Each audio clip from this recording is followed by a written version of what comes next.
A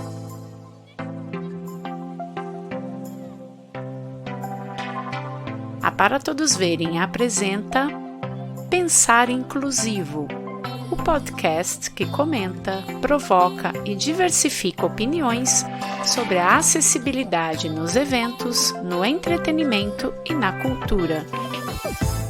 Olá, eu sou Mari Sabino, sou branca, com cabelos castanhos na altura dos ombros, tenho os olhos castanhos e estou com uma blusa de malha vermelha e o óculos de grau também vermelho hoje. Estou no meu escritório e atrás de mim, à esquerda, um sofá azul. À direita, uma grande estante branca com muitos livros. Olá, eu sou o Fabrício, eu sou branco, tenho cabelos castanho claros, já meio grisalhos, olhos azuis, óculos vermelhos, barba no mesmo tom que os cabelos. Estou com uma camisa vinho, atrás de mim tem uma prateleira com souvenirs e um mural com fotos. E esse é mais um episódio do Pensar Inclusivo. E iniciamos esse episódio com um pensamento. A arte é acessível para todos? No Brasil, as leis de incentivo à cultura contribuem para a inclusão das pessoas com deficiência a diversas atrações artísticas, possibilitando a oferta de ingressos com recursos de acessibilidade, mesmo que tenham um mínimo de apresentações obrigatórias. Porém, considerando a escassez de projetos beneficiados por incentivos fiscais, o que, consequentemente, diminui a oferta de atrações com acessibilidade pelo país, se torna urgente o desenvolvimento de projetos de incentivo à inclusão nos diversos setores do entretenimento, buscando atender a diversidade de públicos de interesse e as suas diferentes demandas de consumo. Muitos são os recursos e os profissionais envolvidos nas ações de inclusão e acessibilidade no meio artístico e cultural. E um deles é o consultor em audiodescrição, que tem um importante papel de validar as produções que serão oferecidas ao público com deficiência visual e aos demais interessados pelo recurso. Para falar sobre esse trabalho e também contribuir com as nossas reflexões sobre o pensar inclusivo nos eventos artísticos, está aqui com a gente Edgar Jacques. Olá, Edgar. Olá, Mari, Fabrício. Bom, eu sou um homem branco, baixo, de cabelos castanho claros encaracolados, tenho as sobrancelhas finas, olhos redondos e fundos, nariz grande, uma boca pequena. Estou usando uma jaqueta de paetês hoje meio brilhante, uso um fone de ouvido branco, estou sentado numa cadeira dessas de escritório, estou no meu quarto, atrás de mim tem uma persiana azul, uma prateleira com várias bonecas, várias princesas da Disney, que é a minha coleção, e é um prazer estar aqui conversando com vocês. Obrigado pelo convite. Muito bem. E antes de começarmos, eu vou falar um pouco do Edgar. Edgar Jacques é um ator formado pelo Teatro Escola Macunaíma. Já realizou cursos de interpretação para televisão pela Escola de Atores Wolf Maia, além de diversos outros cursos livres, como canto popular com a professora Tuca Fernandes, aulas de dança e oficina de dramaturgia. Edgar escreveu as peças Colibri, o ator cego, que recebeu um prêmio da Secretaria dos Direitos da Pessoa com Deficiência do Estado de São Paulo, por sua relevância social. Um Homem Comum, transformado em livro em 2019, e o espetáculo de dança sonora Só Se Fechar os Olhos. Além disso, integra o elenco do projeto Teatro Cego. Participou da montagem O Rouxinol e a Rosa, espetáculo infantil que trata a acessibilidade como conceito estético. Em 2020, também realizou o espetáculo virtual De Que Cor é a Chuva?, que também preconiza o acesso de pessoas cegas e surdas na raiz criativa da montagem. Edgar, desde 2016, é consultor em audiodescrição e já realizou trabalhos em cerca de 650 projetos, entre eles exposições, óperas, musicais, peças de teatro, fotografias, programas de televisão, animações, séries e filmes. Edgar, como nasceu o Edgar artista? Como se deu a sua formação como ator, dramaturgo, compositor e cantor? Difícil dizer isso, né? Porque a gente não sabe exatamente quando a gente se dá conta de que quer, de alguma maneira, trabalhar com cultura, com arte. A gente sabe que vai crescendo e entendendo que existe lá uma conexão. Aí, com 17, 18 anos, eu comecei a fazer algumas oficinas de experimentação teatral aqui na minha cidade. Eu estou em Mogi das Cruzes ainda. Aí eu descobri que eu gostava de estar lá, eu gostava muito de estar no meio da história toda, porque até então eu acompanhava as histórias, as coisas que chegavam até mim, e era um processo de embarcar naquele universo, e de repente no teatro eu me vi no meio do universo todo, né? No meio da história toda. Eu podia fazer parte, literalmente, de tudo. E aí continuei fazendo as minhas oficinas por aqui, até que num dado momento eu decidi que era aquilo, né, de que eu percebi que era aquilo do que eu gostava, e decidi que aquilo que deveria ser a minha profissão, né? E o teatro me ofereceu um monte me impôs um monte de inovações, digamos assim, porque até então, até eu resolver estudar teatro em São Paulo, eu não caminhava sozinho, eu tinha a clássica resistência à bengala, etc, etc. E por causa da vontade de fazer teatro é que eu comecei a ir para a rua sozinho, ganhei minha mobilidade, comecei a assumir a bengala, comecei a vencer os meus preconceitos com relação à deficiência visual. E quando eu terminei a escola de teatro, eu descobri que para eu ter um trabalho, para eu desenvolver uma carreira, eu precisaria inventar um jeito disso acontecer.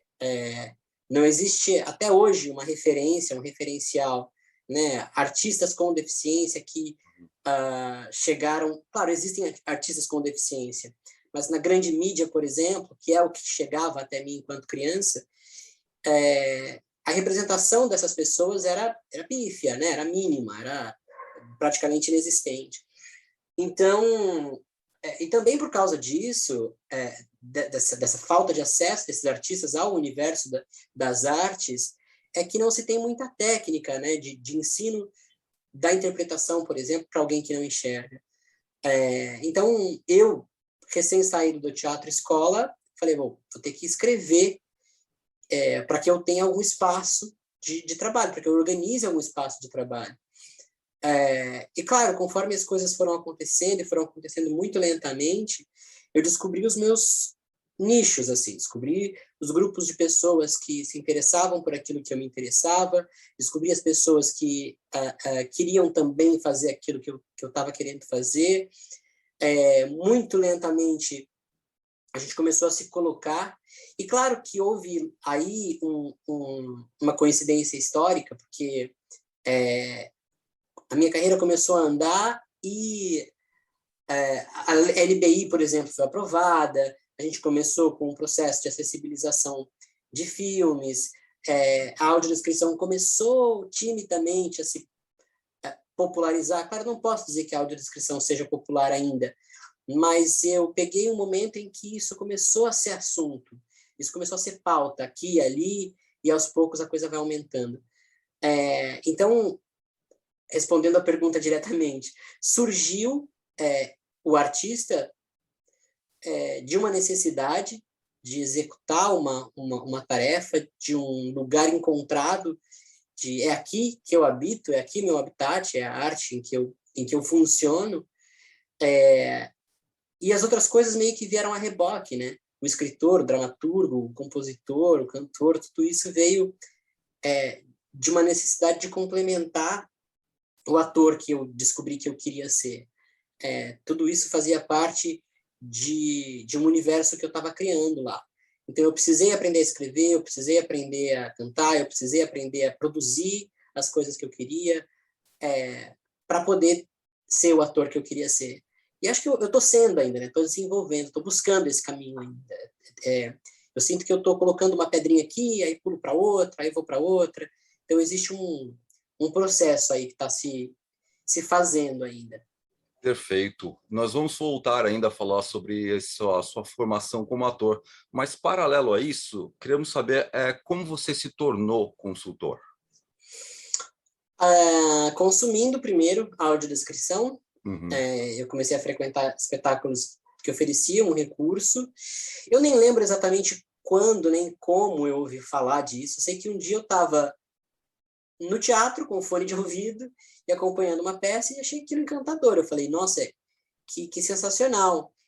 E já naquele momento eu pensei, bom, como é que eu participo disso? Uhum. Porque, para mim, ainda que naquele momento, isso era 2013, 2014, eu ainda não tivesse ciência do Nada Sobre Nós Sem Nós, né, da Convenção da ONU de 2008 e tal, mas para mim era evidente, era fundamental que a pessoa com deficiência participasse de qualquer processo que falasse sobre ela. Era natural que isso acontecesse, na minha cabeça.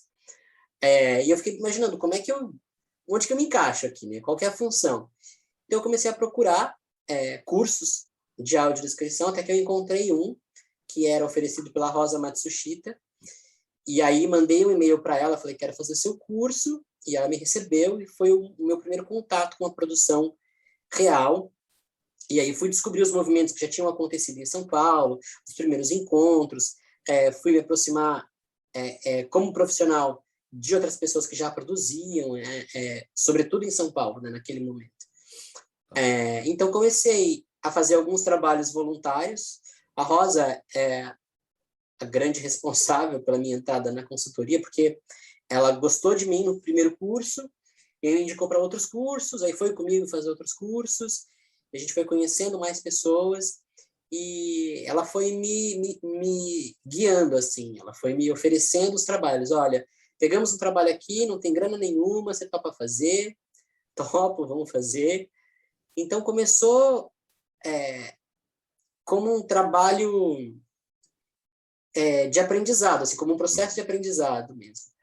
E aí, em 2016, eu já fazia algumas coisas, alguns trabalhos já remunerados, eu já era profissional disso, embora a coisa fosse ainda muito esparsa, mas no finalzinho de 2016, entra em contato comigo a Thaís Ortega, que estava abrindo uma sessão de acessibilidade dentro da empresa dela, por causa de uma lei impetrada pela Ancine, uma lei não, uma instrução normativa impetrada pela Ancine, baseada na LBI, que obrigava os cinemas a terem acessibilidade.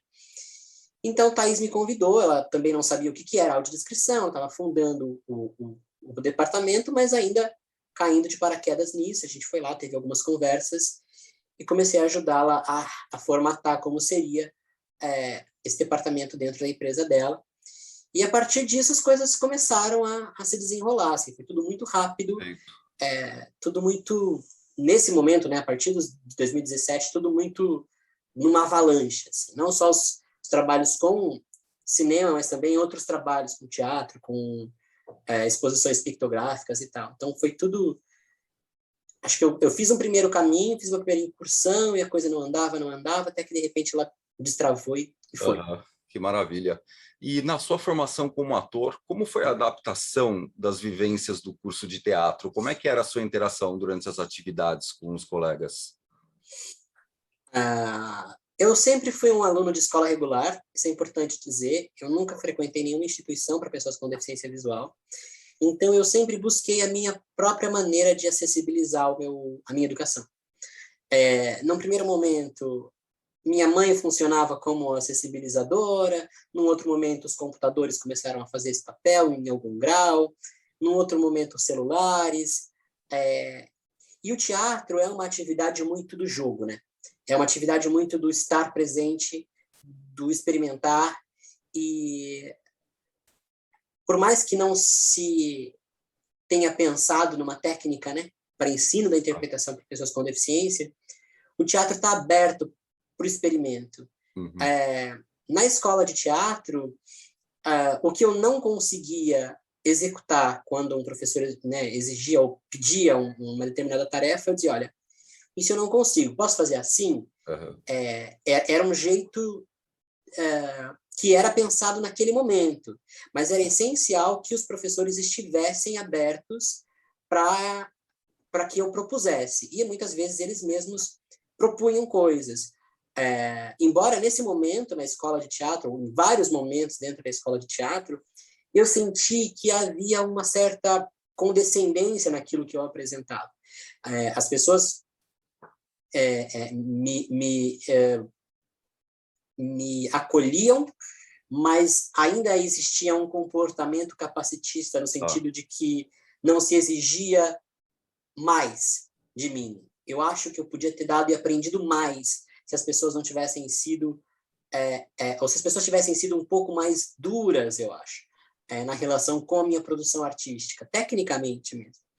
Então, eu estou sempre buscando alternativas, aulas de dança, aulas de corpo, aula daquilo. Claro, nos tempos de pandemia isso não tem acontecido tanto, com tanta frequência quanto eu gostaria. Mas é sempre um processo de experimentação e um processo de oferta. E, às vezes, eu também não sei como as coisas podem se dar, podem acontecer. É um processo de eu descobrir também, e muito do erro.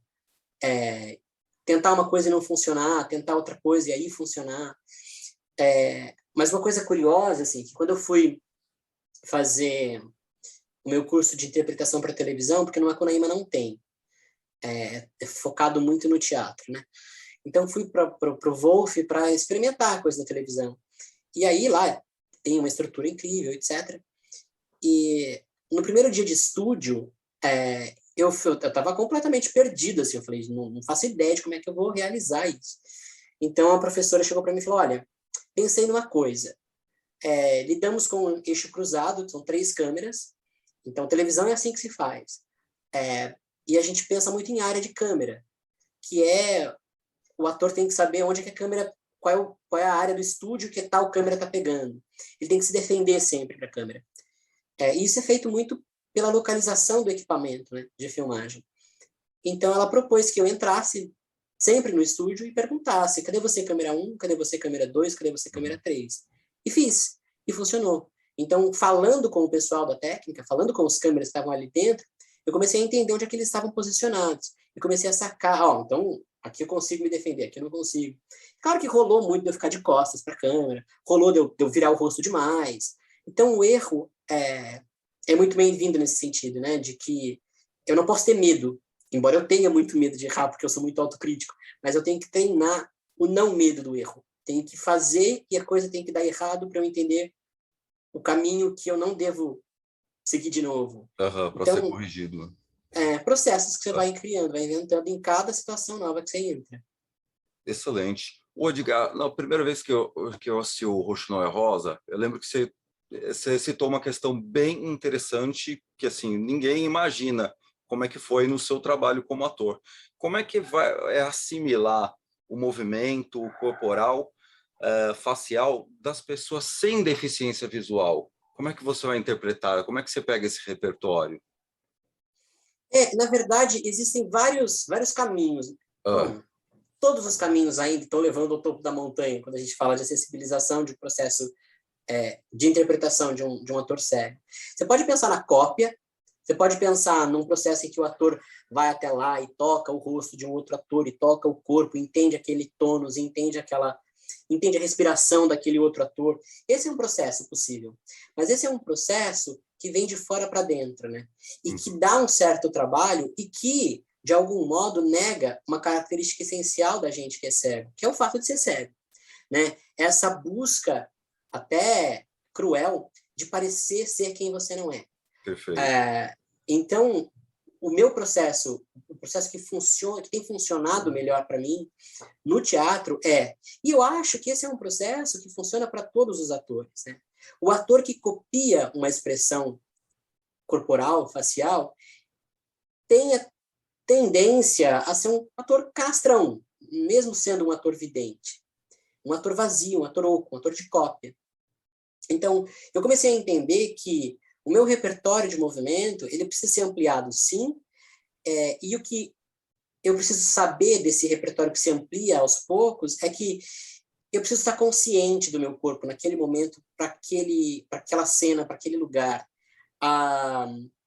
Então, eu parto de um impulso, eu parto de um estímulo, seja ele qual for, sonoro, tátil, enfim. Eu parto de um estímulo e chego num lugar. Então, eu registro esse lugar. E aqui a direção é essencial. Uau, esse lugar que você chegou é ótimo, registra. Então, eu, enquanto ator, vou criar um processo para lembrar desse registro, para lembrar corporalmente desse registro. E abandonar aos poucos, e esse é um processo também, abandonar a busca pela visualidade, no sentido de que eu não posso deixar de ser um ator cego em cena. Eu sou um ator cego sempre. A não ser que eu vá viver um personagem que enxerga, mas ainda assim será um personagem que enxerga partindo desse corpo, porque eu já fiz muitos personagens que enxergam em cena, sobretudo na escola de teatro. Então, como é que eu lido com isso, com esse corpo que eu tenho? Quer dizer, um ator que tem 1,90 m de altura, ele vai ter 1,90 m de altura, ainda que ele esteja fazendo o personagem de um anão, de uma pessoa com nanismo. Então, é um pouco por aí. Excelente. E, Edgar, como é que você vê a questão de personagens com deficiência sendo interpretados por atores sem deficiência? Um processo normal do ator ou seria uma boa oportunidade de a gente colocar uma pessoa com deficiência? Olha, essa é uma questão delicada, assim, porque algumas pessoas argumentam que um ator pode fazer todos os personagens. Tá, isso seria verdade se todos os atores pudessem fazer todos os personagens. Eu, enquanto ator cego, não posso, no mercado tradicional, tanto no cinema, quanto na televisão, quanto no teatro, eu não tenho esse espaço para ser qualquer personagem. Eu não consigo esse espaço. Quem que consegue fazer, quem que pode ser qualquer personagem? Geralmente um ator que vem de heterossexualidade, branco, enfim, que tem a cara de europeu. Esse ator pode fazer qualquer personagem. Ele tem a possibilidade mercadológica, a ele são dadas todas as oportunidades, né? A esse ator, sim, esse pode. Mas não são todos que podem fazer tudo. Isso não é verdade. Por isso é que eu acho importante que personagens com deficiência, nesse nosso processo histórico, sejam feitos por atores com deficiência. Perfeito. Precisamos desse espaço mínimo para que a gente tenha a possibilidade de um desenvolvimento técnico e de carreira também, porque, afinal de contas, um ator, sei lá, a gente pensa no Edson Celulari, que fez um filme em que ele era cego. Por que o Edson Celulari podia fazer esse papel? Porque a ele foram dadas todas as oportunidades, ele pôde desenvolver a carreira dele. Ele pôde ser um ator comercialmente interessante para o cinema. Um ator cego não pode, porque a ele não é dado essa abertura, não é dada essa abertura. Então, sim, personagens com deficiência, segundo o que eu acredito, precisam ser feitos por atores com deficiência para que a gente possa desenvolver o nosso espaço. E daqui 30, 40, 50, 60 anos, 100 anos, sei lá. Então, a gente vai poder dizer de verdade, qualquer ator pode fazer qualquer coisa. Que assim seja, Edgar, que assim Tomara. seja. Nós temos aqui uma questão que a gente sempre discute muito no meio cultural e até com as pessoas com deficiência que são consumidoras da audiodescrição, e você mencionou no começo aqui que você é consultor, principalmente no meio do cinema, das séries, né? Como é que você enxerga essa questão ainda da falta da audiodescrição nesses projetos que não são disponibilizadas hoje, e o que precisa ser, como é que é o consumo das pessoas que não têm essa disponibilidade da audiodescrição dos produtos que são oferecidos hoje na TV, no teatro, na internet? Como é que é possível consumir sem esse recurso? Olha, é possível consumir sem esse recurso, embora o nosso entendimento daquilo que está sendo oferecido seja limitado. Porque ou a gente vai estar dependendo de uma audiodescrição caseira, né, ao pé do ouvido aqui, ou a gente vai estar dependendo de um entendimento muito dedutivo, né, do que está sendo mostrado em cena. E isso pode levar a gente a conclusões que são precipitadas com relação à obra, né? O audiovisual, ele não é pensado para ser descrito. Ele é pensado para ser visto. Quando você não tem a visão, ele é pensado para ser visto e para ser ouvido, óbvio, né? Por isso que ele chama audiovisual. Então, quando uma pessoa surda, uma pessoa cega está acompanhando um evento audiovisual, ela está colocada num lugar de invisibilidade completa, né? Ela está colocada num lugar em que aquele produto não foi pensado para atender aquele corpo. E por causa disso, a gente fica deficitário no entendimento de uma obra. Fora isso, você tem plataformas de streaming que não são necessariamente acessíveis, ou se você tem um produto com audiodescrição, sobretudo audiodescrição, né? Porque Libras não tem em streaming, o que é bem sério, o que é bem grave. Quando se tem a oferta de audiodescrição, não se divulga, né? E isso é porque somos invisíveis, de novo.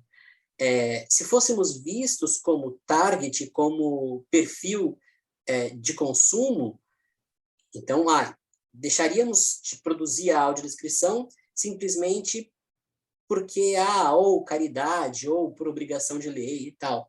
Passaríamos a entender que, e de fato, né, a praticar os direitos de alguém.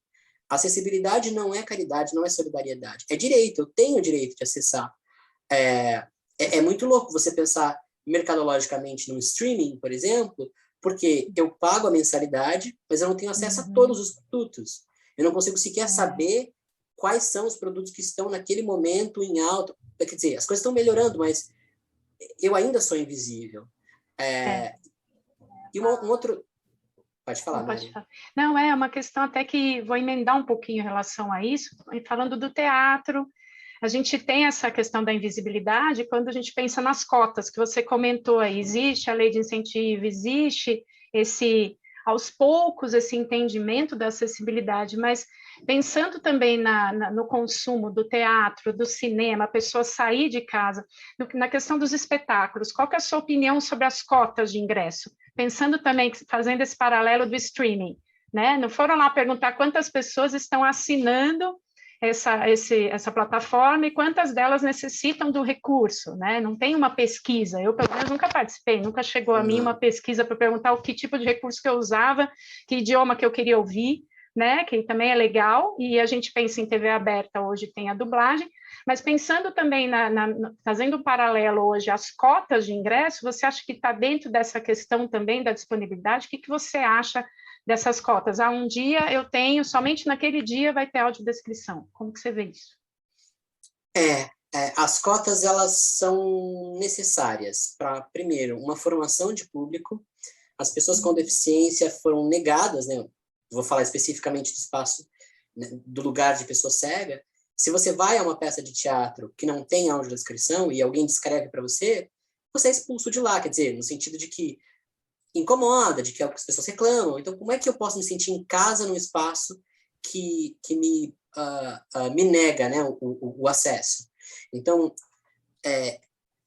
as cortesias, por exemplo, ou os descontos na entrada, isso tudo faz parte de uma política de formação de público, para esse público começar a entender que ele é bem-vindo naquele lugar. O ideal é que eu pudesse comprar um ingresso para qualquer sessão, em qualquer dia, e que eu tivesse a audiodescrição lá. Esse seria o mundo ideal. Só que para a gente chegar nesse mundo, falta ainda um bom, né, caminho a ser percorrido. E, de novo, eu vou falar sobre a invisibilidade. Vamos ter audiodescrição em Libras em todas as sessões de todas as peças, quando as produções entenderem que essas pessoas vão ao teatro e que têm o direito de frequentar o teatro e que oferecer a audiodescrição não é porque eu simplesmente coloquei lá no meu edital e isso me deu mais pontos para eu conseguir mais patrocínio ou passei na frente de outros projetos. É o direito daquela pessoa estar lá e que ela pode escolher o momento em que ela vai ao teatro, que ela quer ir ao teatro. Né? E, de novo, eu preciso ser visto como cliente, como consumidor. Eu não posso ser mais visto como a pessoa que recebe a minha solidariedade, a minha ajuda, a minha mão amiga. Eu preciso sair desse lugar, né, de ajudado, de beneficiado pura e gratuitamente. Eu sou um espectador como qualquer outro, mas eu ainda não tenho uma peça inteira como qualquer outro tem. Então, eu preciso que os espaços entendam que é meu direito que aquilo seja, que esteja de acordo com as minhas possibilidades, com as possibilidades do meu corpo. Então, como essa metáfora ela é um pouco batida quando a gente fala de acessibilidade, mas ela funciona bem, que é trocar as rodas do carro com ele em movimento. Você não tem para onde ir. As pessoas com deficiência são os corcundas de Notre Dame, que fugiram lá do campanário, está todo mundo na calçada agora. A gente não vai voltar lá para dentro. Então, como é que a sociedade toda assimila esses corpos, corcundas, tortos, né? Entre aspas, muito entre aspas. Como é que a gente entende que esse corpo é um corpo inteiro, não é um corpo que está faltando alguma coisa? E que se eu ofereço uma peça de teatro para um enxergante, eu preciso oferecer para um não enxergante. E que esse não enxergante tem que, né, desfrutar com tantos, em grau de igualdade com todo mundo. Perfeito. Ainda nessa linha sobre responsabilidades, para a gente dirimir essa distância do tudo que é ofertado para as pessoas videntes e as pessoas que escutam, para a gente levar isso aí para as pessoas com surdas, cegas, com deficiência motora, de quem que é a responsabilidade? Quem que a gente tem que cobrar? É o Estado? É a produtora? É a divulgação? É tudo isso junto e misturado? É tudo isso junto e misturado. É responsabilidade de todo mundo, né? É responsabilidade do Estado, é responsabilidade do município, é responsabilidade do governo federal, é responsabilidade das produtoras, é responsabilidade das próprias pessoas com deficiência. Então, a acessibilidade não se faz unilateralmente, né? Todo mundo precisa entender a importância disso tudo. A gente precisa saber, por exemplo, que a dublagem num filme já é acessibilidade. As pessoas nem prestam atenção nisso, mas já é. A legenda é acessibilidade. As pessoas nem prestam atenção nisso. Então, para que isso tudo se torne cotidiano, para que a acessibilidade se torne cotidiana, é preciso que a gente exija atenção a isso de todos os lados. E aí a gente vai começar a ter produções que, bom, vamos lá, vamos produzir aqui. Vamos contratar o diretor, vamos contratar os atores, vamos contratar o figurinista, vamos contratar os audiodescritores, vamos contratar os tradutores de Libra, vamos contratar os cenógrafos. Quer dizer, a gente tem que fazer parte de um processo inicial. Todo mundo precisa começar a pensar na acessibilidade no começo da produção. E para que isso aconteça, tudo, o Estado tem responsabilidade, o município tem responsabilidade, o governo federal, todo mundo precisa agir nesse sentido. Eu acho que o Fabrício pode encerrar com aquela pergunta do pensar inclusivo, que eu acho que vai complementar todo esse nosso trabalho aqui de formação, né? Que estamos falando de toda uma cadeia que precisa ter essa consciência, essa formação. A gente já até falou em relação à sua formação como ator, que traz também muitos benefícios, tanto para quem vai ensinar, como para quem vai aprender. A gente percebe todo esse caminho que foi trilhado. Você é um exemplo, Edgar. Fico muito feliz da gente poder passar isso aqui para frente, mostrar esse caminho. E aí eu acho que o Fabrício tem uma última pergunta para a gente encerrar aí sobre o pensamento. Levando-se em conta o que trazemos como pensar inclusivo, o que pode ser feito logo da concepção da atividade artística para que ela possa abarcar o maior número de pessoas possível, incluindo as pessoas com deficiência visual, e diminuindo essa necessidade de adaptação posterior? Eu acho que é isso, é pensar na acessibilidade no começo do processo de uma produção e trazer as pessoas com deficiência, ainda que não sejam atores, mas, bom, vamos pensar na acessibilidade de uma peça que não tem nada a ver com inclusão social, entre aspas. Mas a gente vai querer acessibilizar isso. Então, trazemos esses profissionais, é importante dizer isso, profissionais com deficiência para perto, para que a gente possa, junto com os profissionais sem deficiência, produzir uma acessibilidade, um espetáculo eficientes, né? Um espetáculo que, de fato, pense na diversidade do corpo, né? Humano. Edgar, foi um prazer tê-lo conosco no nosso podcast. Como artistas e trabalhadores da inclusão, nós reconhecemos seus méritos pessoais, a sua importância, o trabalho que você desenvolve. E nós já somos colegas, né? Já fizemos trabalho juntos. Sim. Você sempre traz para nós uma oportunidade de aprendizado, um ângulo diferente de enxergar as coisas. E pode ter certeza, pode ter certeza que quem assistir esse episódio vai se surpreender com as questões que você aborda. E mais do que isso, né? A sua postura serve de inspiração para muitas outras pessoas, independentemente se elas possuem deficiência ou não. Imagina, eu que agradeço o espaço. Obrigado mesmo. Vamos seguir trabalhando, vamos lá. Vamos, estamos juntas. Estamos juntas. Este foi mais um episódio do Pensar Inclusivo, o podcast que comenta, provoca e diversifica opiniões sobre a acessibilidade em eventos, no entretenimento e na cultura. O Pensar Inclusivo é mais uma produção da Para Todos Verem Soluções em Acessibilidade. Acompanhe as nossas atividades e outras entrevistas em www.paratodosverem.com.br. Também pelas redes sociais.